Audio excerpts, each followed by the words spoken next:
سادہ رکھیں۔ اللہ کریم آپ کو جزائے خیر عطا فرمائے، بہت اچھا سلسلہ، اللہ آپ کو برکتوں، رحمتوں، عزتوں سے نوازے۔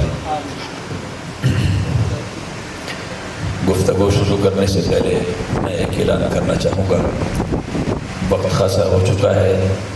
بہت خوبصورت انداز میں آپ نے نبی مکرم صلی اللہ تعالی علیہ وسلم کے چمن کی مہکتی بلبلوں سے بہت خوبصورت دھن میں اور بہت خوبصورت کیفیات میں آپ نے رسول کریم صلی اللہ تعالی علیہ وسلم کا تذکرہ نعت کی صورت میں سماعت کیا ہے۔ میں مناسب سمجھوں گا کہ اسی دھن میں اور اسی کیفیت میں آپ آرام بھی فرما ہو جائیں، گھروں میں جا کے اور صبح کی نماز کی کوشش کریں۔ رب ذوالجلال میری اور آپ سب کی حاضری قبول و منظور فرمائے۔ بالکل میں اختصار سے کام لوں گا اور مختصر سے وقت میں آپ کی خدمت میں چند گزارشات پیش کر کے جناب سے اجازت طلب کروں گا۔ یہ لنگر تقسیم والوں کی خدمت میں گزارش ہے کہ جلدی کریں اور جلدی لنگر شریف تقسیم کر لیں۔ مجھے بہت اچھا لگا آپ کا یہ طور طریقہ کہ لنگر شریف آپ نے لے لیا ہے مگر جم کے آپ اپنے مسندوں پہ جلوگر ہیں۔ اللہ کریم آپ کا بیٹھنا قبول فرمائے۔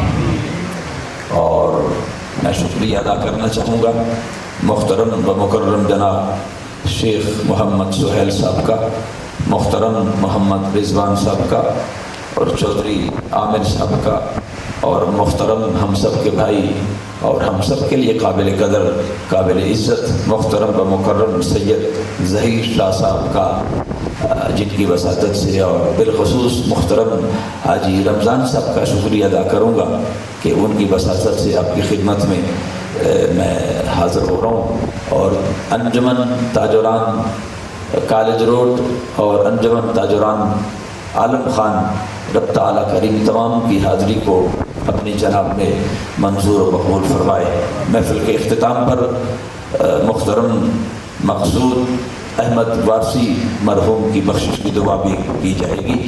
اللہ کریم ان کے درجات کو بلند فرمائے۔ الحمدللہ رب العالمین والصلاة والسلام علی سید الانبیاء والمرسلین، اما بعد، اعوذ باللہ من الشیطان الرجیم، بسم اللہ الرحمن الرحیم۔ یا ایھا الذین آمنوا آمنوا، قال اللہ تبارک و تعالی فی القرآن المجید، بسم اللہ الرحمن الرحیم۔ یا ایھا الذین آمنوا ادخلوا فی السلم کافہ، قال اللہ تبارک و تعالی فی القرآن المجید، بسم اللہ الرحمن الرحیم۔ یا ایھا الانسان، بسم اللہ الرحمن الرحیم، وسراجا منیرا، صدق اللہ مولانا العظیم۔ ببرکۃ ان اللہ وملائکتہ یصلون علی النبی، یا ایھا الذین آمنوا صلوا علیہ وسلموا تسلیما۔ اللہم صل علی سیدنا محمد وعلی آل سیدنا و مولانا محمد وبارک وسلم۔ محبت کے ساتھ نبی مکرم صلی اللہ تعالی علیہ وسلم کا فرمان سماعت فرمائیں۔ نبی مکرم صلی اللہ تعالی علیہ وسلم کا فرمان مبارک ہے کہ جو بندہ مومن مسلمان دن میں 100 مرتبہ درود شریف پڑھتا ہے، 100 مرتبہ درود شریف پڑھتا ہے، اس کو توجہ سے سماعت فرمائیں۔ اور یہ سون والے بھائی سے گزارش کروں گا کہ ان کو ایک جگہ چھوڑ دیں، اللہ کریم آپ کو خوش رکھے۔ اس کو بار بار چھیڑیں گے تو میں ذرا ڈسٹرب ہو جاؤں گا۔ اللہ آپ کو جزائے خیر عطا فرمائے۔ نبی مکرم صلی اللہ تعالی علیہ وسلم کا فرمان سماعت فرمائے۔ حضور فرماتے ہیں کہ جو بندہ مومن 100 مرتبہ مجھ پر درود شریف پڑھتا ہے، 100 مرتبہ مجھ پہ درود شریف پڑھتا ہے، ان کے دونوں آنکھوں کے درمیان لکھ دیا جاتا ہے کہ یہ بندہ جس نے 100 مرتبہ درود شریف پڑھا ہے یہ بندہ منافق بھی نہیں ہے اور یہ بندہ دوزخی بھی نہیں ہے۔ سبحان اللہ، کیا کیا بات ہے۔ اور نبی مکرم صلی اللہ تعالیٰ علیہ وسلم کا ایک اور فرمان سماعت کر لیں، اس کے بعد میں اپنے موضوع کی جانب آنا چاہوں گا بالکل مختصر سے وقت میں۔ نبی مکرم صلی اللہ تعالیٰ علیہ وسلم کا فرمان مبارک ہے کہ جو بندہ مومن دن میں 50 مرتبہ درود شریف پڑھتا ہے، 100 مرتبہ والا تو سن لیا نا، مگر 50 مرتبہ حضور فرماتے ہیں کہ جو بندہ مومن 50 مرتبہ مجھ پہ درود شریف پڑھتا ہے، اللہ اکبر، 50 مرتبہ مجھ پہ درود شریف پڑھتا ہے، قیامت کو میں محمد اس کے ساتھ مصافحہ کروں گا۔ اللہ اکبر۔ اور ایک فرمان نبی مکرم صلی اللہ تعالی علیہ وسلم کا اور بھی سماعت فرمائے، حضور فرماتے ہیں کہ جو بندہ دن میں 1000 مرتبہ مجھ پہ درود شریف پڑھتا ہے، اللہ اکبر، ایسے خوش بخت بھی تو ہوتے ہیں نا کہ جو کثرت سے پڑھتے ہیں، 1000 مرتبہ کا معمول جو بندہ بنا لے گا، نبی مکرم صلی اللہ تعالی علیہ وسلم فرماتے ہیں کہ جو بندہ مومن 1000 مرتبہ مجھ محمد پہ درود پڑھتا ہے، وہ اس وقت تک مرے گا نہیں جب تک خواب میں اپنے خواب میں جنت میں اپنا ٹھکانہ نہ دیکھے۔ لہذا کوشش کیا کریں۔ معذرت کے ساتھ میں تفصیلات میں نہیں جانا چاہوں گا، مختلف قسم کے جس حالات میں یہ فتنوں کا دور ہے، اور اس فتنوں کے دور میں مختلف قسم کے لوگ اعتراضات کرتے ہیں، اور یہاں تک کہ رسول کریم کے تذکروں کے لیے بھی دلیلیں مانگی جاتی ہے۔ اس کی کیا دلیل ہے؟ یہاں تک کہ تم کمکمے لگاتے ہو، اس کی کیا دلیل ہے؟ ذکر رسول کرتے ہو، اس کی کیا دلیل ہے؟ بلکہ یہاں کہنے والے تو یہاں بھی کہتے ہیں کہ تم نماز پڑھنے کے بعد اونچی آواز سے کلمہ پڑھتے ہو، اس کی کیا دلیل ہے؟ تم جنازے کے بعد دعا کرتے ہو، اس کی کیا دلیل ہے؟ تم رسول اللہ کے محفل میلاد کو سجاتے ہو، اس کی کیا دلیل ہے؟ مگر یاد رکھنا میرے محترم، کچھ رشتے ایسے ہوا کرتے ہیں جہاں کسی دلیل کی ضرورت نہیں ہوا کرتی۔ مثلا آپ کی جو والدہ محترمہ ہے، اللہ کریم ان کو سلامت رکھے، اگر آپ سے کوئی سوال کر لے کہ آپ کو اپنے ماں سے محبت ہے، اس کی کیا دلیل ہے؟ آپ کو اپنی بیٹی سے محبت ہے، اس کی کیا دلیل ہے؟ آپ کو اپنے بیٹے سے محبت ہے، اس کی کیا دلیل ہے؟ تو آپ کہتے ہیں کروڑ دلیلوں کو پھینک دو، بس ماں میری ماں ہے اس لیے اچھی لگتی ہے۔ ارے جہاں ماں کے مامتا کے محبت کا تصور آ جائے، جہاں بیٹی پر شفقت کا تصور آ جائے، جہاں بیٹے پر شفقت کا تصور آ جائے، وہاں دلیلیں پھینک دینی پڑتی ہے۔ اور جہاں جامع کائنات، جامع رسالت محمد مصطفیٰ کے عظمت کی بات آ جائے، محمد مصطفیٰ کے شان کی بات آ جائے، وہاں دلیلیں پھینک دینی پڑتی ہے اور محمد عربی کے عظمت کا ورد کرنا پڑتا ہے۔ دلیل کیا ہے؟ رسول کریم کے کیا رسول کریم کے تذکروں کے لیے بھی مجھے دلیل کی ضرورت ہے؟ نہیں، وہ محمد مصطفیٰ کی آمد سے پہلے جناب آدم علیہ نبی جنا علیہ السلام سے لے کر عیسیٰ علیہ السلام کے زمانے تک کوئی بندہ، کوئی نبی، کسی نبی کا امتی ڈائریکٹ زمین پر سجدہ نہیں کیا کر سکتا تھا۔ لکڑ کے جامع موضوع کو سروں پہ رکھتے تھے، جہاں نماز کا وقت ہو جاتا تھا وہ لکڑ کے جامع موضوع پہ نمازیں پڑھا کرتے تھے۔ ڈائریکٹ زمین پر نماز نہیں پڑھی جا سکتی تھی، مصلی نہیں بچھایا جا سکتا ہوتا تھا، اس لیے کہ زمین ناپاک تھی، مشرق ناپاک، مغرب ناپاک، شمال ناپاک، جنوب ناپاک، پوری دھرتی ناپاک تھی۔ لکڑ کے جامع موضوع کو پر لوگ نمازیں پڑھا کرتے تھے، مگر جس رات محمد عربی کی ولادت ہوئی تو رب ذوالجلال نے رسول ملائکہ جبرائیل امین کو فرمایا، یا جبرائیل امین ینادی فی السماء، اے آسمانی کائنات میں اعلان کر دو، زمین والوں کو بھی بتا دو، آسمان والوں کو بھی بتا دو کہ وہ قانون اور تھا، وہ قانون بدل گیا۔ جناب عیسیٰ علیہ السلام سے لے کر جناب آدم علیہ السلام سے لے کر عیسیٰ علیہ السلام کے زمانے تک قانون یہ تھا کہ لکڑ کے جانے معذورے نمازیں پڑھی جاتی تھی، مگر جس رات میرے محبوب کی ولادت ہو گئی اور محمد مصطفیٰ کا پیر مبارک زمین پر آ گیا تو مصطفیٰ کے ایک قدم سے اللہ نے ساری زمین کو مسجد بنا دیا ہے، ساری زمین کو اللہ رب العالمین نے مسجد بنا دیا۔ اور ساتھ ساتھ فرمایا اگر کسی مسافر کو، پردیسی کو، بیمار کو اگر کہیں راہوں میں، جنگلوں میں یا کہیں بھی پانی نہ ملے نا، پانی نہ ملے تو پریشان نہ ہو، پریشان نہ ہو، فتیمموا صعیدا طیبا، اس مٹی پہ ہاتھ لگانا اور چہرے پہ مل کے لانا تمہارا کام ہے اور عبادت کو قبول کرنا میرا کام ہے۔ یہ مٹی پاک ہو گئی، میرے محترم بھائی آئی، آئے آئے جب باری آئی محمد رسول اللہ کے امتی کی، رب کائنات نے فرمایا اب پہلے امتوں کو تو میں تورات میں، زبور میں، انجیل میں غریب کہہ کے پکارتا تھا، مسکین کہہ کے پکارتا تھا، مگر اللہ کریم نے فرمایا یہ میری خیرت گوارا نہیں کرتی کہ میں رسول اللہ کی امتی کو غریب کہوں،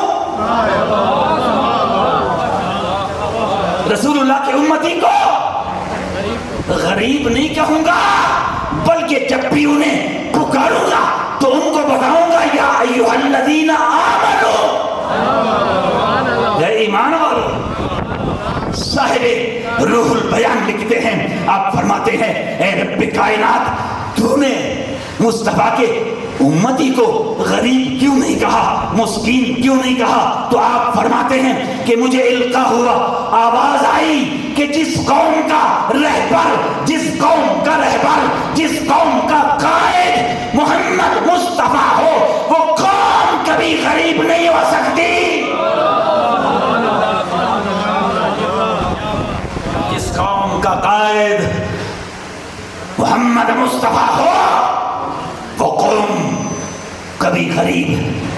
صلی اللہ تعالی علیہ وسلم کی داستان محبت اتنی میٹھی ہے، اتنی میٹھی ہے، اتنی لذت آور ہے کہ کائنات بھر کا علم اگر ایک بڑے نے علیہ وسلم نے فرمایا کل بتاؤں گا کہ اللہ کتنا خوبصورت ہے، اللہ کتنا خوبصورت ہے۔ اب کیا ہوتا ہے، انتظار میں ہے تمام سوالات، کم بیش صحابہ کرام اس انتظار میں ہیں کہ رسول اللہ کے لب کب ہلیں گے اور خدا کے حسن کے بارے میں ہمیں بتائے گا۔ خدا کا حسن بتایا جا رہا ہے۔ کل کے صبح کی نماز میں جب رسول اللہ نے صبح کی نماز پڑھائی نا، بابا توجہ نہ ہٹاؤ ورنہ گاڑی سے رہ جاؤ گے، اب یہ تقدیر کو بدلنے کا وقت شروع ہو چکا ہے۔ اب اس محفل پاک میں اللہ ہماری سوچوں کو بدلا دے، ہماری فکر کو بدلا دے اور ادب کو ملحوظ خاطر رکھا جائے، حضرت ذی وقار ادب کو ملحوظ خاطر رکھا جائے۔ نبی مکرم صلی اللہ تعالی علیہ وسلم فرماتے کہ الدین کلہ ادب، دین سارے کا سارا ادب ہے۔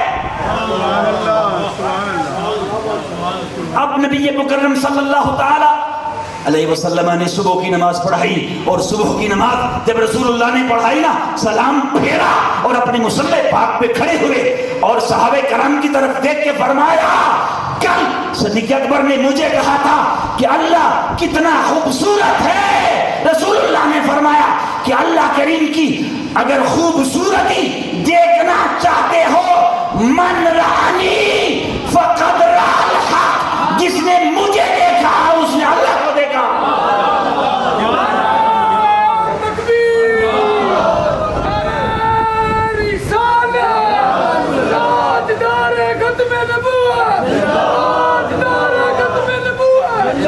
حضرت بقر میرے پاس 2-3-4 منٹ رہ گئے، ذرا سماعت فرمائیں، انشاءاللہ پھر کسی موقع پہ جب آپ ذرا بیدار ہوں گے زیادہ مزہ آئے گا۔ حضرت جی مقام فتح مکہ ہے، فتح مکہ ہے، جب رسول کریم صلی اللہ تعالیٰ علیہ وسلم بڑے شان کے ساتھ مکہ میں داخل ہوئے نا، یاد رکھنا میرے محترم، نگاہ کی بات ہے، رسول اللہ کی نگاہ جس پہ پڑ جائے تر جاتا ہے۔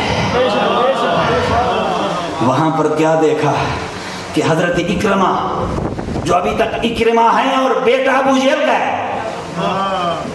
ابو جہل کا بیٹا ہے اور جناب من اس کا نام اکرمہ ہے، مگر اب بنے گا کیا؟ حضرت اکرمہ ہے، دشمن کا بیٹا ہے، دشمن کا بیٹا ہے، ابو جہل کا بیٹا ہے، نام اکرمہ ہے۔ رسول اللہ نے ایک دفعہ اچانک جب نظر پڑی نا، جب رسول اللہ کی نگاہ حضرت اکرمہ کے چہرے پہ بڑھ گئی نا، دل کی دنیا بدل گئی، دل کی دنیا بدل گئی۔ اور صحابہ کرام سے پوچھا کہ رسول اللہ مدینہ واپس کب جائیں گے؟ اظہار نہیں کر سکتے، والد کا ڈر ہے، برادری کا ڈر ہے، قوم قبیلے کا ڈر ہے، ہاں مگر آپ نے کیا کیا؟ آپ چلے گئے، مکہ سے بھاگ گئے اور اس راستے میں بیٹھ گئے جہاں جس راہوں سے رسول اللہ نے مدینہ طیبہ جانا تھا۔ وہاں پر یہ راستے میں ایک نہر آتا ہے، اس نہر کے کنارے ابو جہل کا بیٹا اکرمہ وہاں پر بیٹھ، ابھی حضرت اکرمہ نہیں بنا، اکرمہ ہے، ابھی اکرمہ ہے، اب بنے گا حضرت اکرمہ۔ جو کیا دیکھا؟ بار بار اس راستے کی طرف دیکھتے ہیں جس راستے پہ رسول اللہ نے آنا ہے۔ اچانک گرد و غبار سے اندازہ کیا، آئے اور گرد و غبار، یار وہ مدینہ پاک کا گرد ہو، میڈیکل کہتی ہے، سائنس کہتی ہے، سائنس آپ کی سائنس کہتی ہے کہ ہر گرد میں بیماری ہے، دنیا کے ہر خطے کے گرد میں بیماری ہے، گرد سے بچا کرو، گرد میں بیماریاں ہیں۔ مگر رسول اللہ نے فرمایا کہ ہر خطے کے گرد میں بیماری ہے، مگر یاد رکھنا میرے شہر کے گرد میں، مدینہ طیبہ کے گرد میں بیماری نہیں ہے، شفا ہے۔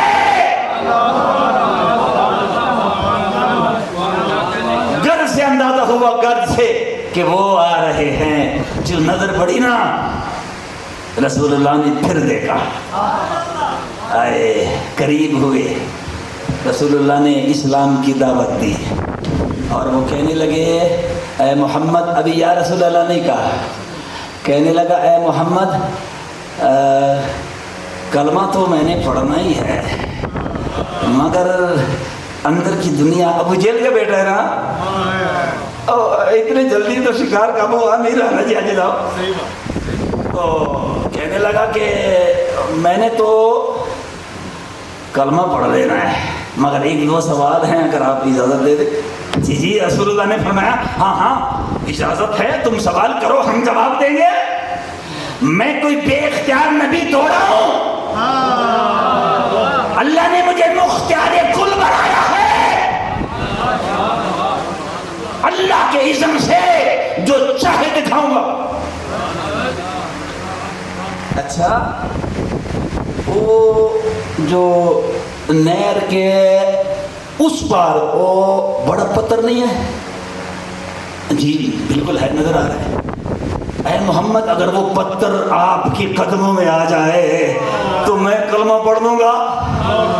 اب ابو جہل کا خیال تھا کہ پتھر تو پتھر ہوتا ہے، دیکھنے کے لیے تو آنکھ چاہیے، مگر پتھر کی تو آنکھ نہیں ہے، چلنے کے لیے ٹانگیں چاہیے، پتھر کی تو ٹانگیں بھی نہیں ہیں، سمجھنے کے لیے فہم و عقل ادراک چاہیے، پتھر ہے۔ پتھر رسول اللہ کے دربار میں کیسے آئے گا؟ بڑے باپ کا بیٹا ہے نا، بڑے کافر کا بیٹا ہے، تو سوال بھی تو بڑا ہی ہے نا جی۔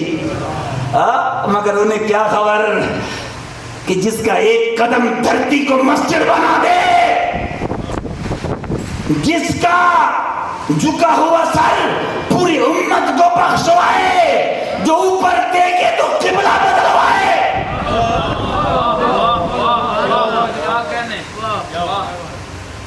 رسول اللہ نے کہا ہاں ہاں مجھے نظر آتا ہے وہ پتھر. رسول اللہ نے فرمایا او ادھر آ جا.